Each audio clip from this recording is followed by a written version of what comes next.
Okay, moving on, chapter 8. 8.2 is interest equations. 8.1 introduced the exponential functions, and we looked at exponential growth, exponential decay.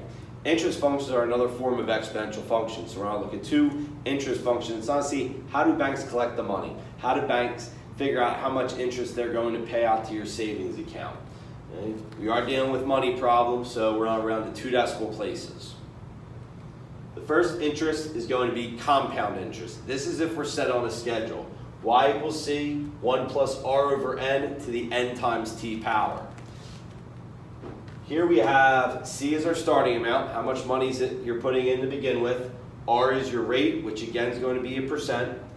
N is the schedule. How many times is it compounded in 1 year? Okay, so that's what you're going to have to think about. If it's compounded monthly, your N is going to be 12. Quarterly, your N is going to be 4. So you need to know the schedule that it's being compounded on, and it's happening each year. And our time is always going to be years. We're always looking at how many years are we looking at this interest, how many years are we going through. You deposit $1,500,000 in an account that is compounded quarterly at a rate of 3.2%.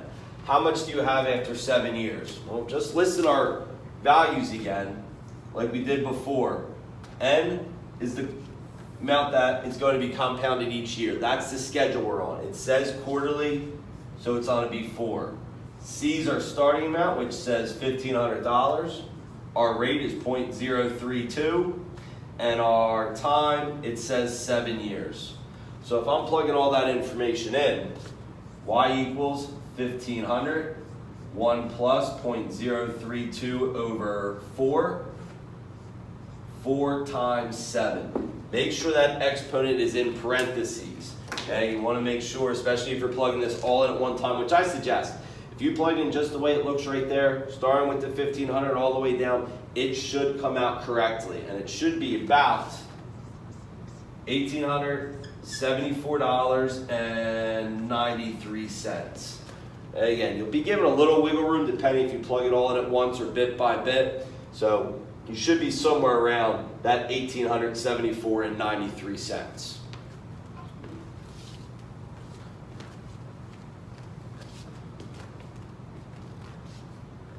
This example, you deposit $2,000 into an account that is compounded monthly at a rate of 2.83. How much do you have after 3 years?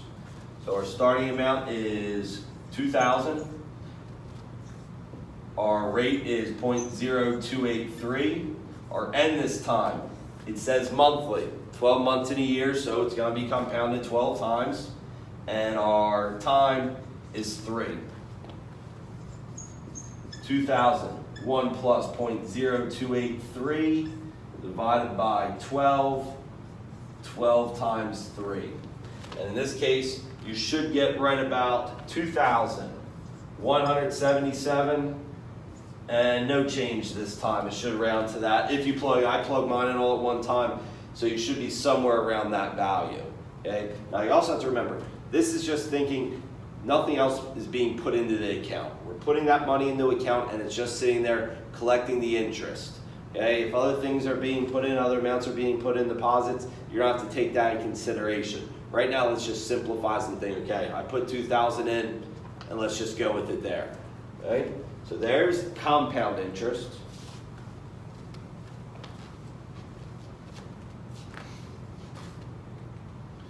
Okay? Now continuously compounded interest. For compound interest, the more it's being compounded, the more times you calculate it, the more money you're going to collect with the interest. Continuously compounded interest is doing that. It's making the smallest increments possible to calculate that interest. And we need that natural base E. That E is one of those special math numbers that's used for this. We'll talk more about the value of E at the end of this section. Right now, let's just get through the formula. There is no value for E. That is, the E is the value. So P this time is our starting amount. R is the rate and T is the time. Okay, so that's basically all the same information that we had before, starting amount, rate, and time. You deposit $500,000 in an account that is compounded continuously at a rate of 6%. How much do you have after 3 years? Very important, the word continuously. This is telling you which formula you're going to use. Okay, so if I'm plugging this in, We have our starting amount of 500. We have our rate of 0.06 and our time of 3. 500 e to the 0.06 times 3 power. Again, there is no value for e. E is the mathematical value of the natural base e. So you're using that into your formula. This should give you about $598.61. Right? So 2 formulas that we need to know now. Okay, 2 formulas for natural base e and compound interest.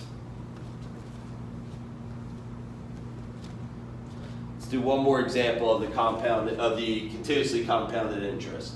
Okay? You deposit $900 in an account that is compound continuously at a rate of 1.4. How much do you have after 10 years? Okay, so just plugging this in right away. 900 e to the 0.014 times 10 is the years.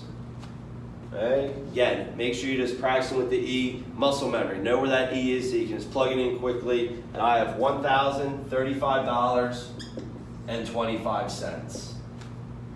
Okay? Now, it's going to be important you really think about the language in the problem. That's what's going to tell you how many, or not how many, it's going to tell you which formula you're going to use. Okay? So when you're looking at this, look for key things. Think if you can actually identify what your N is if it's on be compound interest. In this first problem up here, you deposit $300 in an account that is compounded monthly. Right there, it's telling you what your N is. So right there, okay, there's my N. It has a set schedule. Y equals C, 1 plus R over N, N times T power. That's the formula I'm going to use. Okay, reading through this one. You deposit $5,000 into an account that is compounded continuously. And right there's that key word, continuously. There is no set schedule. There is no N. The value you can give N that's not going to be continuous. So this is when it's Y equals P, E to the R times T power. Okay? So keywords you need to pick out there. Keywords that you need to find.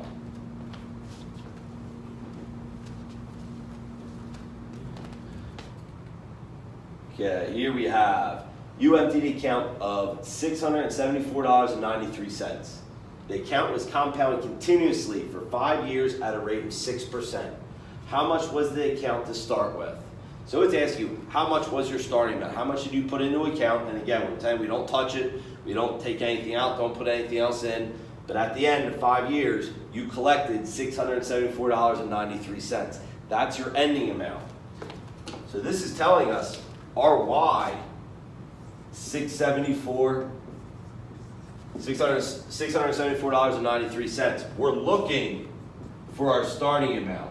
Now, this is continuously compounded, so we're looking for P. Okay? We know our rate is 6%, and we know our time is 5 years. So again, you had to identify that this was continuously compounded. That told me what formula to use, but also realize it's not giving us a starting amount, it's giving us where we're ending. Now, solving this, I would plug in E to the 0.06 times 5 power first, and I would get 1.35, and I'm going to divide both sides by that value,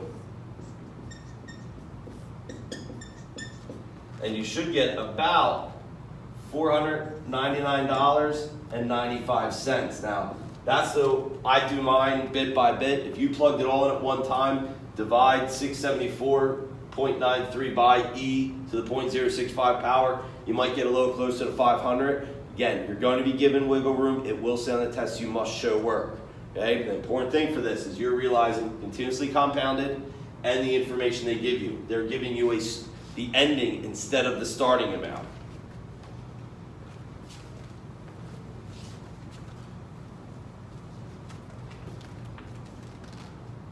Okay. You let a bank account sit for 8 years without putting any more money into it. It is compounded quarterly at a rate of 2.1%. When you withdraw the money, you get $945.93. About how much was in the account 8 years ago? So they're telling us quarterly. They're giving us an end. So now we know what formula to use. Okay, same type of problem as last time. It's giving us the ending amount. 945.93 equals C 1 plus 0.021 divided by 4. 4 times the years was 8 years. I do this bit by bit. So I would do this, simplify this, giving me C times 1.182, 945.93. Do some division, and you should get right around $800.28. Okay? So think about what's being given to you, and again, it's important. Which formula are you going to be using? Compound interest or the continuously compounded interest? Okay? So there are the two interest formulas. The next video to finish this section is I'll go a little bit more into the value of E, the natural base E value.